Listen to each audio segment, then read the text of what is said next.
이 책은 앞에 보시면은 맨 앞장 보시면은 경기도지사 인증은 아직 안 받았지만 인증 받을 걸 예상해서 만든 거고요. 예. 조경 초급 교육자용으로 만든 겁니다. 제 이름 있고 그 옆에 이보람이는 우리 직원입니다. 편집하고 하는 직원이라 이름을 올려줘야 돼서 올라가 있고요. 이보람이, 예. 보람이, 예. 즉 애기 엄마야. 애기 난 지 한 8개월밖에 안 돼서 지금 출산휴가 중입니다.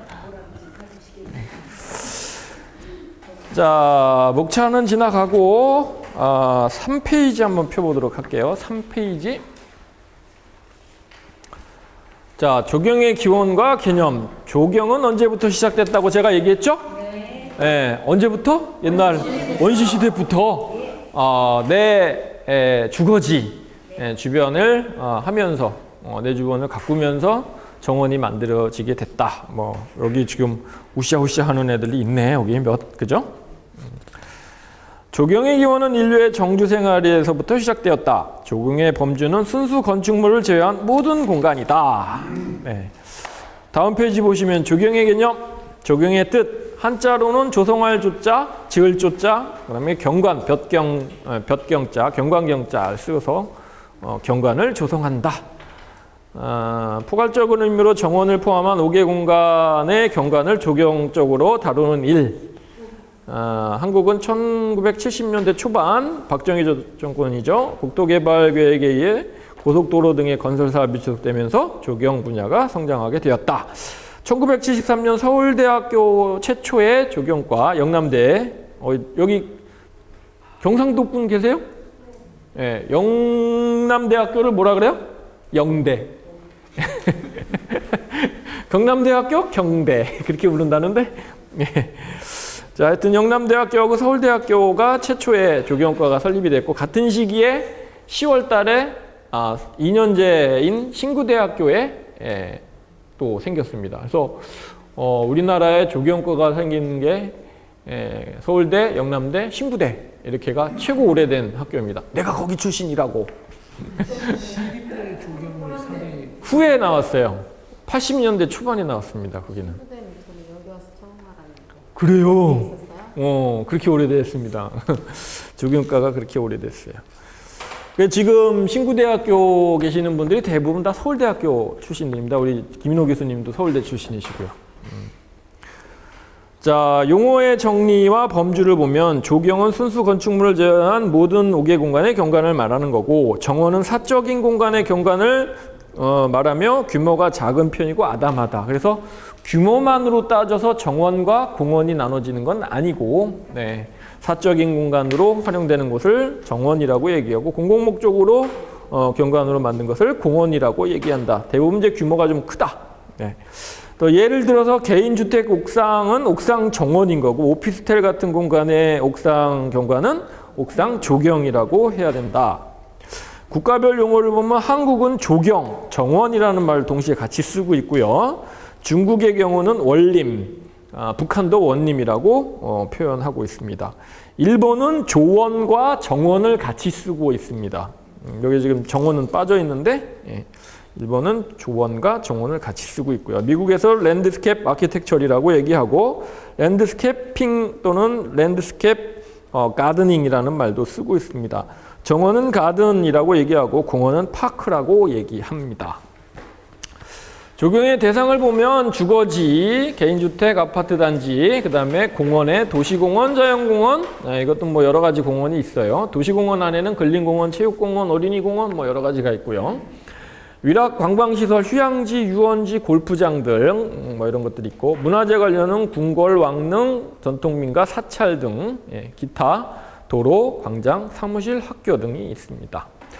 정원사의 정의와 활동 영역을 보시면 정원사의 정의, 정원사란 정원을 조성하거나 관리하는 조경 전문가입니다.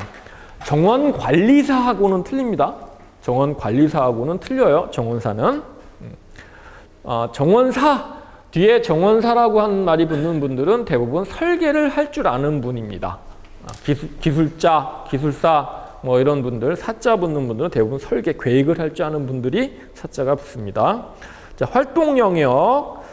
사적인 공간의 정원과 규모가 비교적 작은 공원이나 정원사의 기능적 능력이 필요한 모든 조경 공간에서 활동할 수 있다. 여기서 시민조경 가드너라는 말은 처음에 우리 시민정원사라는 말을 만들기 전에 만들어졌던 말입니다. 그래서 지금은 시민정원사라는 말로 바뀌었지만 예전에는 시민조경 가드너라는 말로 쓰여졌었습니다. 하여튼 간에 시민정원사는 정원사의 영역과 동일하며 지역사회 발전과 삶의 질 향상에 기여하고 봉사하는 마음가짐에 요구된다. 밑에 보시면 식물과 정원에 대한 기본적인 지식과 실무적인 능력을 갖추고 정원 문화 확산에 참여하여 지역사회 발전과 삶의 질 향상에 기여하고 봉사하는 시민단체를 얘기한다. 다음 장. 시민조경 가드너의 자질은 자연과학적 지식으로 수목이나 토양, 지질, 수문, 기후 등의 지식이 있어야 됩니다. 여기서 수문이라고 하는 것은 물을 막는 문이 아니고요. 물과 관련된 길, 물길 뭐 이런 것들을 다 얘기하는 겁니다. 그래서 물과 관련된 모든 지식을 얘기하는 거니까 참고하시고요. 공학적 지식으로는 건축과 토목을 다. 예전에 제가 수업 시작할 때 동그라미 연구를 놓고 조경 가운데로 치고 주변 위에는 건축, 밑에는 건설, 뭐 쪽 토목, 원예, 농업 쪽 이렇게 그렸던 거 기억나시죠? 그런 얘기들을 좀 함축시켜 놓은 겁니다. 네.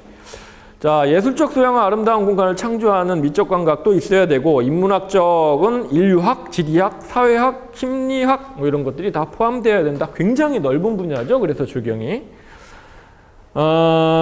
밑에 박스를 보시면 여러 가지 그 지식들이 필요하다는 것들을 보여줬습니다. 이 중에서 연두색 글씨로 보여지는 저쪽에 보면 자원봉사, 희생정신도 필요하다.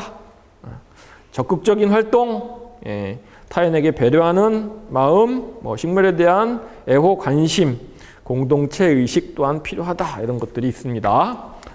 자, 조경사로 들어가서 다음 페이지입니다. 7페이지. 조경의 양식과 조경미. 조경의 양식 분류를 보면 정형식 정원이라고 있습니다. 정형식 정원은 서아시아와 유럽 쪽에서 발달되었으며 축을 중심으로 좌우 대칭 형식을 포함한 기하학적 정원을 일반적으로 정형식 정원이라고 얘기합니다. 이 정형식 정원에는 세 가지로 또 나눠지는데 평명 기하학식 정원, 노단식 정원, 중정식 정원 세 가지로 나눠집니다.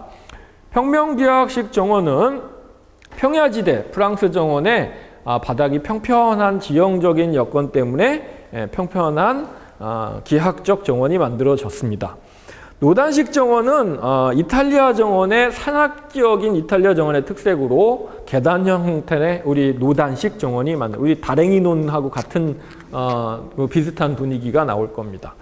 중정식 정원은 스페인이나 그리스, 로마 이쪽에서 많이 만들어진 건데 바람의 영향 때문에 담을 크게 높이 만들고 가운데 정원을 중앙에 있는 정원이다 해서 중정식 정원이 만들어지게 됐다. 또는 수도원, 폐쇄된 공간에 담을 높이 쌓아놓고 중간에 정원을 만들어 놓고 야생, 약초원이라든가 허브원 이런 것들, 그다음에 과수원 같은 것들을 만들어서 그 안에서 자급자족할 수 있도록 만들어진 정원의 형태를 말하는 것입니다. 자, 밑에 있는 그림은 지구라트라고 하는 일종의 피라미드 성 같은 건데요. 바빌로니아 제국의 그 왕이 부인을 위해서, 부인이 인도 사람이래. 그래서 멀리 있으니까 가질 못하니까 그 마누라 왕비를 위해서 이 성을 축조를 했습니다. 축조를 해놓고 높은 데에서 멀리 보면서 고향을 그리워하라고 또 볼 수 있으면 보라고 놀리는 거네. 하여튼 간에 그런 의미에서 왕이 왕비를 위해서 만든 정원인데 이 정원이 바로 옥상정원의 시초가 됐습니다.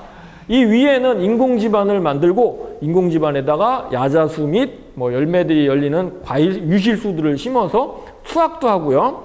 지금 이 그 위에 그림을 보면 축척이 나와 있죠. 반이 100m야. 그러니까 길이가 총 200m. 굉장히 넓은 데죠. 운동장 2배만한 겁니다. 운동장의 한 면이 한 약 200m 돼. 우리 어렸을 때 학교 다닐 때 우리 어렸을 때 학교 다닐 때 운동장이 좀 넓어갖고 한쪽 면을 쭉 해서 100m 달리기 거기서 했었잖아요. 그죠? 근데 지금은 그게 짧아갖고 옆으로 이렇게 세로가 아니고 이렇게 사선으로 대각선으로 100m 만들어갖고 뛰더라고요. 요즘에 보니까. 하여튼 운동장 2배만 했었던 거고 이 안에는 식물만 심어놓던 게 아니고 동물도 풀어서 사냥도 수렵도 했습니다. 또 이 밑에는 지금 밑에 그림에 보면 밑에가 황색으로 되어 있는데 황색이 아니고 사실 물입니다. 수로를 이 주변에 다 수로를 만들어서 외부의 침입을 막는 용도로 썼고요. 또 하나는 물길을 만들어서 식량이라든가 또는 여기서 필요한 것들을 운반용으로도 썼고요. 이런 용도로 밑에는 물이었습니다. 물길. 자, 그래서 지금 그 현재 남아있는 그림이 옆에 있네요. 식물은 없고 옆에 사진으로 보여지는 것이 실질적으로 지금 남아있는 곳입니다. 최초의 옥상정원, 공중정원이라고 얘기할 수 있습니다. 자, 다음 장으로 넘어가서 지금 스페인 정원에 보이시는 것이 중전입니다. 중정, 가운데 중자 중정. 자, 그거를 요즘 아트리움이라고 하는 거죠. 건축에서 이 아트리움이라는 말을 따서 많이 쓰고 있죠. 그죠? 이게 아파트가 둘러싸여 있는데 아파트 가운데에 정원이 있는 아파트 단지를 아트리움이라는 말로 많이 쓰고 있고요. 아트리움이라는 건 원래 조경용 전문 용어로 쓰여지는 말을 건축에서 빌려가서 쓰고 있는 겁니다. 아트리움. 들어봤죠? 그치? 네. 들어봤죠? 아트리움. 자, 목적이 뭐예요?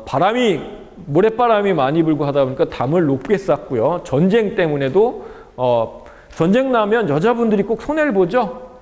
그죠? 네. 그러다 보니까 막기 위해서 담을 높게 쌓고 가운데에 폐쇄된 공간을 만들어서 가운데 정원을 만든 게 아트리움의 방식이었습니다. 자, 옆에 보시면은 보르비꽁뜨라고 있습니다. 평명기악정원의 시초인데 이 보르비꽁뜨는 르노뜨르라고 하는 사람이 만든 건데요. 니콜라스 푸케라고 하는 그 푸케가 우리나라로 치면 사대부가 중에 하나인 니콜라스 푸케가라고 하는 그런 족이 있었어요. 왕이 그 임명한 그 군주 중에 하나입니다. 니콜라스 푸케가의 보르비꽁뜨라고 하는 정원을 만들어준 정원사입니다. 르노뜨르라고 하는 사람이. 그런데 루이 14세가 아주 나쁜 왕이거든요. 아주 괴팍한 성격이 아주 괴팍한 루이 14세가 여기 놀러 왔다가 이거 누가 만들었어? 우리 집 정원을 만드는 그 르노뜨르라는 사람이 만들었습니다. 그랬더니 그 사람 오라 그래. 그리고 스카우트에 갔어. 스카우트에 가갖고 만든 정원이 바로 베르사유의 궁전입니다. 그래놓고 만들어놓고 루이 14세가 얘가 어디 가서 또 만들 거 아니야, 그지? 죽여버려. 아주 못된 왕이죠. 네. 그래서 프랑스의 아주 유명한 정원으로서 이 보르비꽁뜨, 원래 이게 보르비꽁뜨 이렇게 읽는 게 아니고 보르비꽁뜨 이렇게 읽어야 되거든요. 네. 보르비꽁뜨. 한번 나중에 여행 한번 가보세요. 여기 기가 막힙니다. 베르사유 궁전 만든 사람하고 같은 사람이에요. 자, 하여튼 그렇고 밑에 보시면 자연식 정원, 그래서 자연풍경식 정원, 회유임천식 정원, 고산수식 정원 뭐 이렇게 자연식 풍경에는 분류가 있는데 우리나라도 이 자연식 풍경에 해당이 됩니다. 지금 아까 화면으로 여러 가지 정원을 봤는데 자연풍경식 정원이라고 얘기합니다. 자연풍경식 정원은 먼저 자연식 정원은 동남아시아, 유럽의 18세기 이후에 영국 이런 데서 많이 적용을 한 건데 자연풍경식 그중에서도 자연풍경식 정원을 보면 영국, 독일, 유럽 국가죠. 넓은 잔디밭을 이용하여 전원적이며 목가적인 자연풍경을 만드는 게 특징이고요. 회유임천식은 중국, 일본에서 적용하고 있는데 옆에 사진들 많이 있잖아요. 그죠? 예, 예, 그거 보시면은 참고하실 수 있을 겁니다. 옆에 사진을 보시면은, 브렌하임 궁 같은 경우 17세기 이전에 해서 자연 풍경보다는 정형적인 그런 지금 연못 주변으로 회항목을 이용해서 길 자수정원이나 또는 미로정원 같은 것들이 지금 보일 것이고요. 이게 영국의 17세기와 18세기로 영국 정원은 나눌 수가 있는데 17세기 이전은 그 근처에 있는 이태리나 프랑스의 영향을 받아서 정형식 정원을 만들었고요. 18세기로 들어서면서 영국의 경우는 자연 풍경식을 받아들인 예입니다. 대부분 보면 자연 풍경식으로 시작을 했다가 정형식으로 시작하는데 영국의 경우는 그 반대입니다. 그래서 정형식 정원이 먼저 만들어졌다가 그 다음에 자연 풍경식이 만들어진 예입니다. 자, 밑에 18세기 이후에 자연 풍경식 정원 사진이 한 장 있네요. 그죠? 옆에 독일의 자연 풍경식 정원이 있고요. 아래쪽 그림을 보면 산과 바위와 연못, 자, 일본의 회유임천식. 자, 회유임천식이라는 거는 돌회자, 유의할 유자입니다. 그래서 우리 왜 옛날 그 드라마, 오래된 그 전통 드라마 같은 거 보면 왕이 신하들 옆에 쫙 그고 이러고 산책을 이렇게 하죠. 그러면 뒤에 쫓아다니잖아. 그 연못 주변으로 한 바퀴 돌게 되죠. 그죠? 그게 회유한다, 돈다, 돌회자. 돌면서 즐긴다. 그래서 회유임천식. 그러면서 돌면서 즐기면서 돌과 나무와 물을 본다. 이런 뜻에서 회유임천식이라는 말이 나온 거죠. 네. 지금 그 일본의 회유임천식 돌아다닐 수밖에 없게 만들어놨어요. 그죠? 네. 자, 고산수식은 한 군데 앉아서도 다 볼 수 있어요. 그죠? 일본식 정원의 작은 공간에 섬나라의 특징을 살려서 하얀 돌로 자기네 바다를 풍경을 만들고 이 섬은 자기네 그 섬이라고 표현을 해서 그 앞쪽에 돌과 이끼를 만들어준 것이 고산수식입니다. 여기서 한자가 고자는 오래될 꼬나 높을 꼬가 아니고 마를 꼬. 마를 꼬입니다. 우리 고사했다 그러잖아. 말라서 죽었다. 그래서 고사, 이 고자입니다. 그래서 고산, 물을 쓰지 않고 실질적으로 물처럼 보이게 만들었다. 이런 뜻입니다. 고산수식 정원. 네. 자, 다음 장 10페이지죠. 네. 정원 양식의 발생 요인은 가장 큰 거는 자연환경 요소입니다. 자연환경 요인은 그 중에서 제일 크게 또 영향을 받는 건 지형적인 겁니다. 그 지역의 지형이 산악지역이냐 평야지냐에 따라서 형태가 제일 먼저 만들어졌고요. 그 다음에 그 지역에서 나는 식물, 그 다음에 그 지역이 갖고 있는 토질, 암석 뭐 이런 거에 의해서 가장 큰 영향을 받았다. 그 다음에 사회적인 요인입니다. 이 사회적인 요인은 종교, 민족성, 역사성. 전쟁이 많은 나라에서는 정원을 많이 유지시킬 수가 없었던 그런 역사성을 갖고 있고, 또 일본인처럼 아기자기하고 작은 거를 좋아하는 나라는 정원도 역시 아기자기하고 작은 정원들이 많은 그런 역사성이나 민족성들이 크게 영향을 미쳤고요. 제일 큰 영향을 미쳤던 거는 역시 종교적인 이유입니다. 우리나라도 처음에는 민간 신앙 때문에 토테미즘이죠. 그것 때문에 처음에는 신선사상 이런 것들에 의해서 우리 아까 그 화면 중에 보면은 안압지, 포석전 뭐 이런 거 나오는데 이 공간이 대부분 보면 제사를 지내던 공간입니다. 그러니까 하늘에 제사를 지내던 공간으로서 처음에 만들어졌다가 발전이 되거나 바뀌게 됐던 예죠. 외국의 경우도 많습니다. 수도원도 그런 개념이고요. 예. 이제 사회적인 목적, 종교가 가장 큰 목적이었다. 바뀌게 된 그런 거를 갖고 있습니다. 뭐 그런 내용들이에요.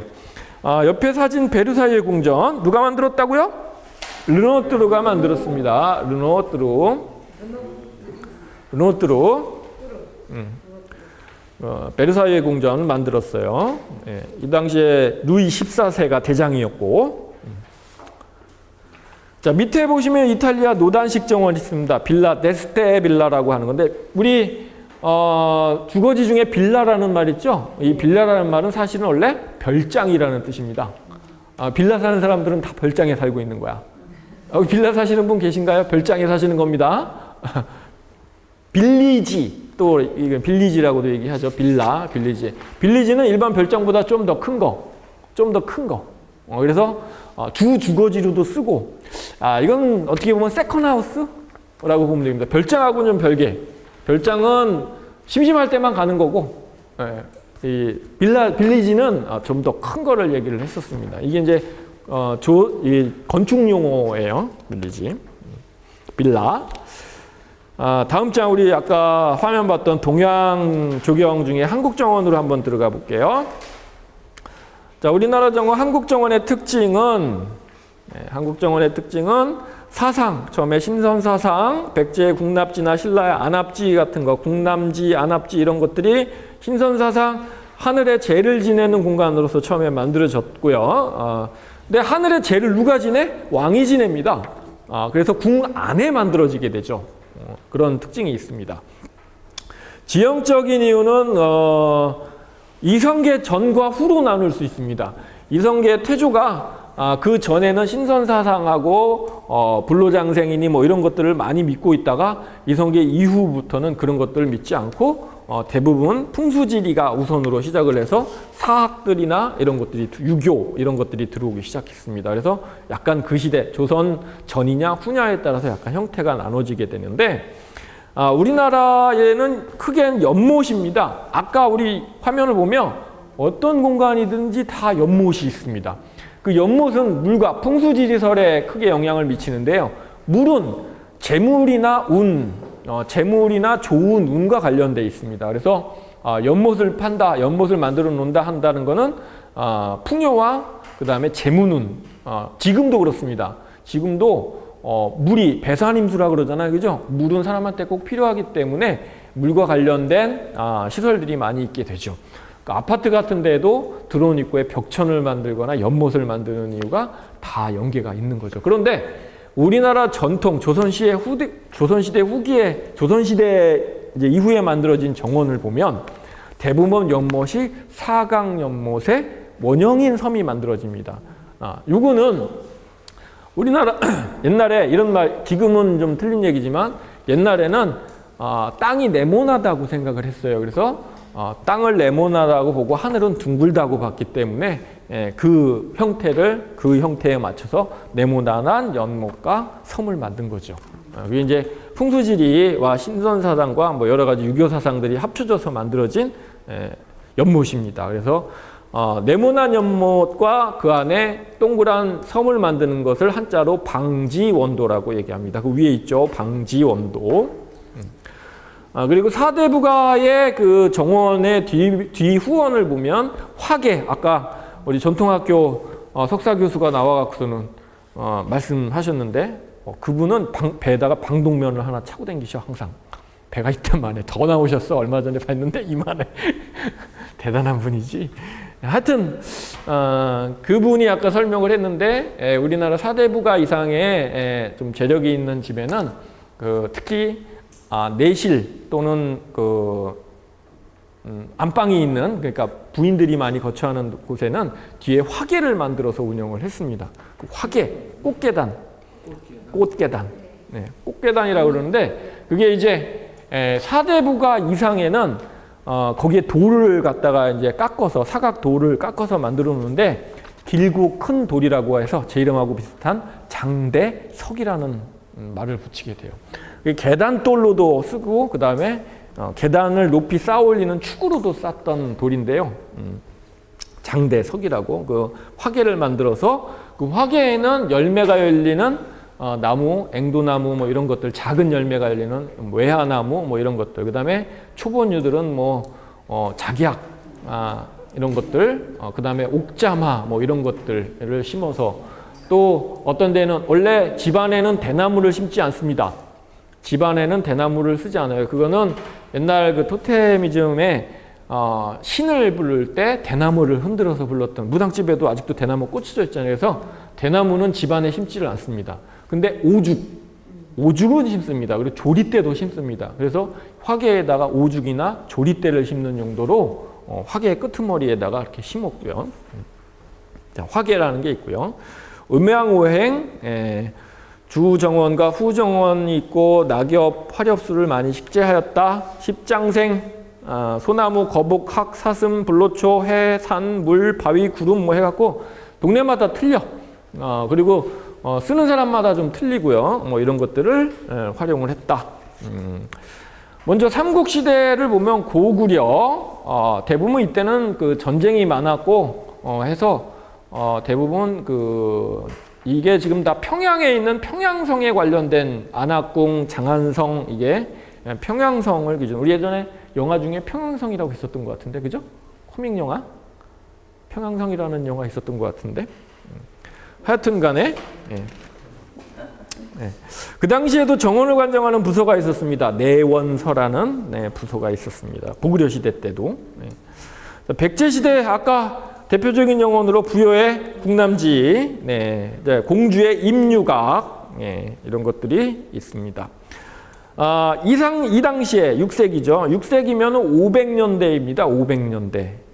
500년대에 우리나라 노장옥이라는 사람이 일본으로 건너가게 됩니다. 이거는 자의로 건너갔는지 타의로 건너갔는지는 기록이 안 남아 있고요. 노자공이라는 사람이 일본을 건너가서 일본에 우리나라 조경이 전파된 최초 정원이 만들어지게 됩니다. 그런데 일본 사람들은 이거 아니라고 우겨. 걔네 역사책에도 나와 있고 우리 역사책에도 나와 있는데 일본 사람들이 아니야, 우리는 우리 자체적으로 만든 정원이야. 그런데 모든 기록에 이 백제 노자공이라는 사람이 일본에 가서, 그 당시에 일본은 거의 야만인이었습니다. 정원 만들 수 있는 기술이 안 됐었어요. 그래서 노자공이라는 사람이 일본 정원을 접목을 시키고 개발을 했다. 이런 기록들이 많이 나와 있는데 일본에서는 아니라고 울기고 있습니다. 하여튼 간에 백제 노자공이라는 사람이 일본으로 건너가서 궁궐에 수미산, 오교 뭐 이런 것들을 만들었다는 기록이 남아 있습니다. 일본에도 남아 있고. 아주 중요한 내용이에요. 이거 백제 노자공이 6세기에 넘어갔다.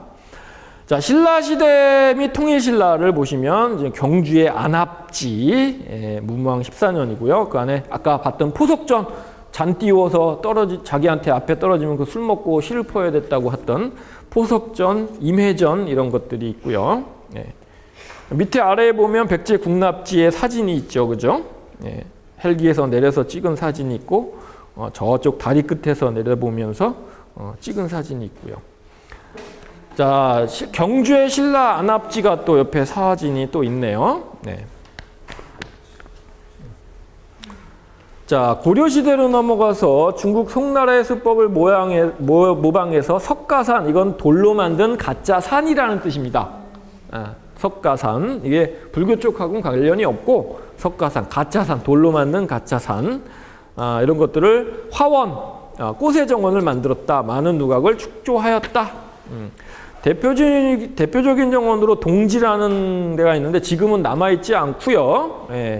요 동지 근처에 가면은 춘천 문수원이라고 하는 사람이, 춘천에서 문수원이라는 사람이 청평사라고 유명한 절이 있습니다. 춘천에 가면 거기에 아직 남아있는 연못이 조그만 게 있는데 그걸 영지라고 합니다. 춘천의 문수원에 배치도 밑에 그림이 있고요. 영지가 지금 사진으로 보여지고 있네. 근데 가면 아무것도 없어. 그냥 이게 다야. 그냥 연못이 그냥 하나가 다고, 그 주변에 제가 예전에 갔을 때는 절이 수리를 하고 있었는데 수리가 다 끝났는지 모르겠어요. 절도 되게 조그만 암자 형태입니다. 큰 절도 아닙니다. 그래서 이거 보고 여기 가지 마. 볼 거 없어. 네. 청평사 춘천에 있는 거예요. 자, 14페이지 조선시대로 내려옵니다. 우리나라의 전통 조경 그러면 조선시대를 빼놓을 수가 없고요. 조선시대가 우리나라 정원의 거의 다라고 보시면 됩니다. 아까 나왔던 시대가 다 조선시대 배경입니다. 조선시대는 대표적으로 궁원과 민가정원, 그 민가정원에는 별서정원이 있고요. 그 다음에 사찰정원, 크게 궁가, 민가정원, 사찰정원으로 나눌 수 있고 민가정원에는 별서정원이 있다. 이렇게 알아두시면 되고요. 특징은 풍수지리와 음양오행, 자연지형을 유지하고 방지원도, 아까 연못, 네모난 연못에 동그란 섬이 있다. 이게 특징적인 겁니다. 이때도 마찬가지로 정원을 관장하는 부서가 있었는데 장원서라는 부서가 있었습니다. 주로 이제 그 민가정원이나 사찰정원을 관리하는 공간 그런 부서가 아니고 궁원을 관장하는 부서였겠죠. 네. 자, 궁원은 현재 그 조경사에서 크게 아주 잘 됐다, 멋있다, 그리고 현재 유지되고 있는 공간은 두 군데로 나눌 수가 있는데요. 경복궁의 후원입니다. 기하학식 형태의 정원, 연못 등을 만들었고 경회루죠, 그게. 예. 그걸 향원지라고 얘기합니다. 원래 경회루는 그 연못 옆에 있는 마루가 딸린 누각을 경회루라고 하는 거고 그 연못은 향원지입니다. 원래 정식 이름이. 예. 누가 졌어요? 누가 만들었어요? 그렇죠. 태조가 축성을 시작을 하였고요. 마무리는 이성계의 아들인 이방원이 간 겁니다. 태종이 한 거예요. 근데 태종 마누라가 원경왕후라고 하는 사람이거든요. 태종도 자식을 굉장히 많이 낳았어. 10몇 명 낳지 아마? 18명인가 17명. 정력도 대단해. 하여튼 간에 물론 그 한 사람한테 나온 거는 아니고 하여튼 그 본부인이 원경왕후라는 사람인데 이 사람이 그 원경왕후가 되게 그 바가지를 많이 긁던 여자예요. 그걸 좀 저 왕후니 뭐 이런 후궁들 맞이하려면 마누라를 조금 죽여놔야 되잖아. 그래갖고 교태전이라는 거를 만듭니다. 그 교태전이 그 왕비가 그 왕을 꼬시려고 교태 부린다고 교태전은 아니에요. 그죠? 네. 하여튼 교태전을 만들고 교태전 후원에 화단을 기가 막히게 만듭니다. 화계를 굉장히 멋있게 만듭니다. 이 원경왕후는 원래 불교 신자예요. 아주 절실한 불교 신자입니다. 그래서 그 향원지를 만들면서 나온 흙을 교태전 후원에다 쌓아 올려놓고 그거를 계단 형태로 만들어 놓고 거기다 화단을 만들게 됩니다. 그 화단이 지금도 만들어져 있어요. 그래서 경복궁 후원 그러면 굉장히 이쁜 꽃담으로 아주 표현되어 있고요. 굴뚝이 다른 데는 2개 아니면 3개입니다. 근데 원래 홀수는 잘 안 씁니다.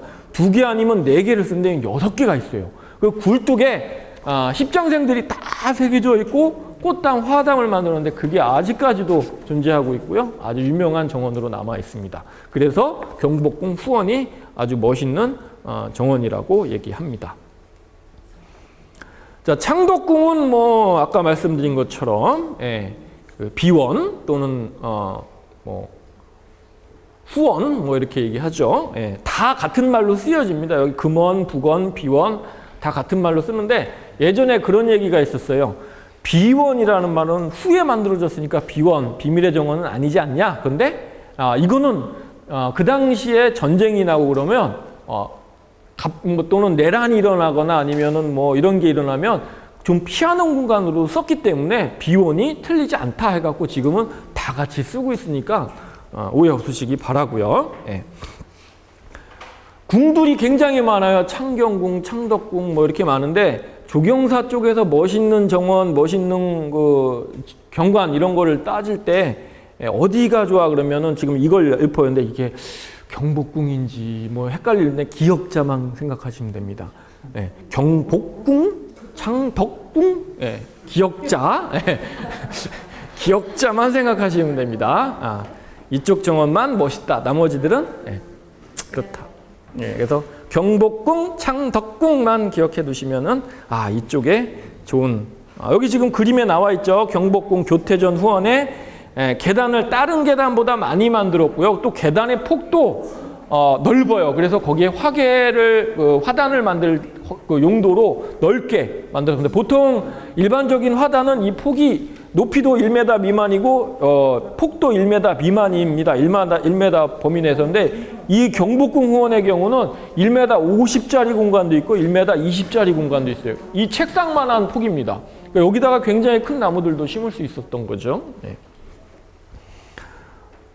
창덕궁 후원이 있고요. 자, 민가정원은 궁궐과 비교할 때는 화려함이나 규모에서는 뒤지나 방지를 조성하고, 그러니까 방지라는 건 네모난 연못입니다. 방지를 조성하고 경사면에 계단을 소박하게 만들고 주변에서 물을 흘러내려오게 하는 그런 연못을 많이 만들었었습니다. 마당을 중심으로 건물 또는 담장을 둘러싸인 행랑마당, 사랑마당, 안마당 이렇게 구성하였는데요.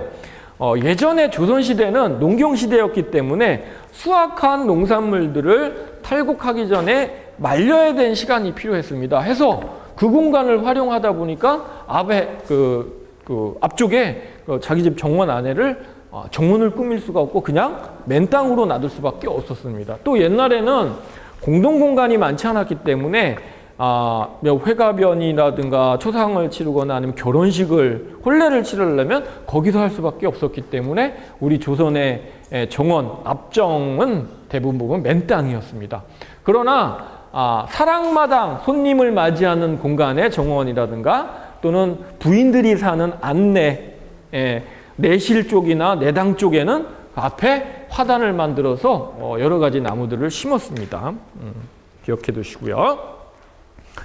자, 그 공간 말고 원래 이 별서정원이라고 하는 공간은 옛날 그 사대부가는 어떻게 하든 뭐 나쁜 목적으로 돈을 벌었던 좋은 목적으로 물려받았던 어쨌든 땅덩어리가 넓다 보니까 멀리 있는 농지에 농사를 지러 갈 때 물론 자기가 짓지는 않지만 뭐 이렇게 밑에 직원이란다. 뭐지? 하인 머슴들을 쓸 텐데 그 사람들을 쓰려고 하더라도 관리는 해야 되잖아. 그러다 보니까 원래 별서정원이라는 시작은 멀리 있는 농지 쪽을 관리할 수 있는 쪽에다가 뭐 정자 같은 걸 져놓고 시작했던 게 시초였었고요.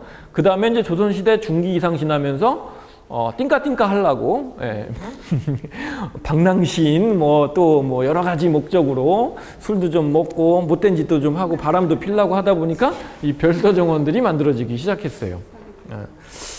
별서정원의 용도는 원래 목적은 농사를 짓기 위해서 멀리 떨어져 있는 농지에 농사를 짓기 위해서 처음에 만들어졌는데 나중엔 그게 다른 용도로 쓰이게 됐다. 그래서 별서정원은 좀 화려합니다. 대부분 화려하고 근데 작아요.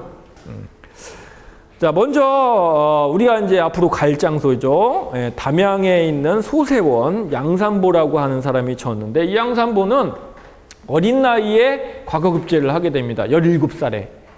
지금 중학생인가? 고등학생인가? 고1. 고삐디밖에 안 되는 아무 생각 없는 애가 급제를 합니다. 근데 너무 어려서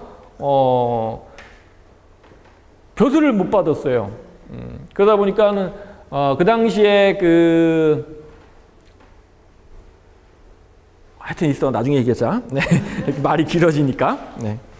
자, 하여튼 이 소세원, 아기자기한 별서정원입니다. 그래서 우리나라에서 아주 유명한 정원이고요. 조경을 공부하는 사람이라면 제일 먼저 가봐야 될 공간 아닌가 싶어서 이번에 가게 됐고요.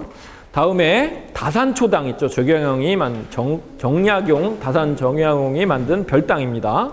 다산초당. 예. 그 다음에 부영동 원님 아까 나왔죠. 윤선도의 부영동 원님 나왔었고요. 네. 다산초당도 아까 나왔었죠? 네. 그 외에 많이 있는데 제가 이제 줄여서 이 3가지만 지금 기록을 해놨습니다. 중국의 정원 좀 볼까요? 중국의 정원의 특징은 경관의 조화보다는 대비 엄청 크게 만들었죠. 땅 넓지 사람 많지 하다 보니까 엄청 크게 만들었고요. 기괴한 모양의 괴석, 태오지방에서 나오는 석회암돌, 우리 현무암돌하고 틀리게 밝은 색을 띠고 있는데 구멍이 뽕뽕뽕뽕 뚫려 있는 태오지방의 돌. 그래서 돌은 대부분이 아닙니다. 돌은 생산지에 이름을 붙여서 돌에 이름을 붙입니다. 우리 포천석, 마천석, 그다음에 제천석, 우리나라에서도 제주석 이렇게 부르고 있죠. 돌의 생산지에 따라 이름을 붙이기 때문에 그렇습니다. 중국에도 마찬가지로 태오지방이라고 있는데 태오지방에 풍화 또는 수화에 의해서 구멍이 뻥뻥 뚫려 있는 석회암 성질의 돌을 여러 가지 사람 모양, 동물 모양, 괴물 모양 이런 것들이 많다 보니까 그런 것들을 정원에 끌어들여서 석가산, 가짜산도 만들고 돌산도 만들고 해갖고서는 정원을 만드는 게 중국 정원의 특징입니다. 한시대의 상림원, 청시대의 원림원 이런 것들이 있다. 중국의 4대 명원과 소주의 4대 명원이 있습니다. 중국의 4대 명원은 관광 목적으로 만들어진 명칭한 이름입니다. 나라마다 틀린 형태의 정원이 만들어져서요. 4대 명원이라고 얘기하는데 소주라고 얘기합니다. 중국말로 소주라고 얘기하는데 졸정원, 유원이 있고 베이징 북경에 있는 이화원이 있고 숭떡에 있는 피서산장이 있습니다. 소주의 4대 명원은 조경사적인 그 역사를 갖고 있는 정원입니다. 그래서 4대 명원, 중국의 4대 명원보다는 소주의 4대 명원을 보시는 게 우리 조경사 공부하는 데는 더 낫다. 다 소주라고 하는 그 지방에 있는 명원인데요. 창랑정이라고 하는 것과 사자림, 졸정원, 유원입니다. 이게 나라별 순서입니다. 북송시대의 창랑정, 원시대의 사자림, 명시대의 졸정원, 그 다음에 청시대의 유원, 이렇게 되어 있죠. 자, 위에 사진 보시면 소주의 졸정원 굉장히 넓어서 이거 하루 만에 못 봅니다. 예.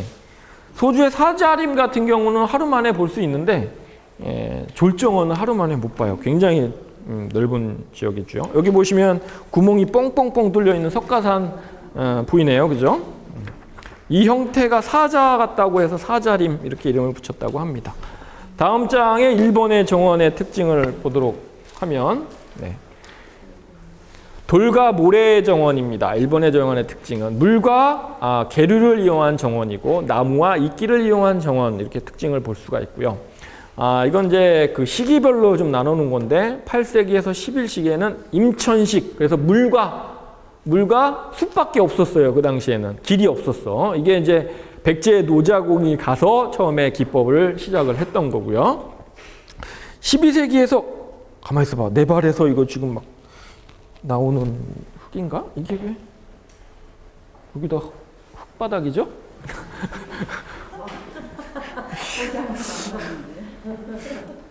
이상하네.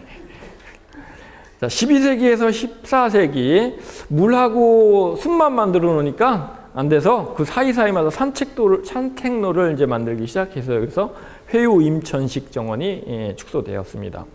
14세기에는 이제 그 회유 임천식에 또 산도 좀 가미시켜 놓고 뭐 이러다 보니까 외부 경관을 축소해서 만들어 놓기도 하고 하다 보니까 축산고산수식이라는 말이 시작되었습니다. 이제 아래에 보면 축산고산수식 돌과 나무와 이끼 이런 걸 다 썼습니다. 그렇죠? 예. 그런데 평정고산수식 보시면 식물이 없어요. 기껏해야 이끼밖에 없습니다. 요게 차이가 있어요. 축산고산수식과 평정고산수식은 같은 고산수식인데 수법이 틀립니다. 지금 평정고산수식이 보이는 여기는 절입니다. 료한지라고 용안사라고 하는 일본의 절입니다. 절입니다. 자, 그 후에 나오기 시작한 게 일본이 우리 아시아 국가 3대 국가가 일본, 중국, 한국이 다 차를 즐겨 마셨습니다. 차를 즐겨 마시는 공간에는 특히 일본에는 지리적 여건 때문에 용천수가 굉장히 많이 나옵니다. 그 용천수를 이용해서 집안에 샘을 만들어 놓고 그 샘에서 물을 따라서 그 따른 물로 차를 먹다 보니까 그 주변의 경관을 멋있게 하는 그래서 다정식 정원 이게 차다자입니다. 다정식 정원이 후에 만들어지기 시작했고 17세기 이후에 이것들이 다 짬뽕된 지천 임천식 또는 회유식이라고 하는 결합된 여러 가지 것들이 결합된 형태의 정원들이 만들어졌습니다. 우리 사진 보시면 처음에 보시는 게 축산고산수식 정원이고 그 다음에 평정고산수식 그리고 이제 밑에 다정식과 지천 임천식 정원의 사진이 보이는데 이 다정식 정원이 일본 조경의 스페이스 가든의 원조입니다. 요거를 잘 활용하시면은 아마 정원이 아주 멋있게 만들어 카피하라고 개발하지 말고 카피하세요. 자, 이상 여기 18페이지까지.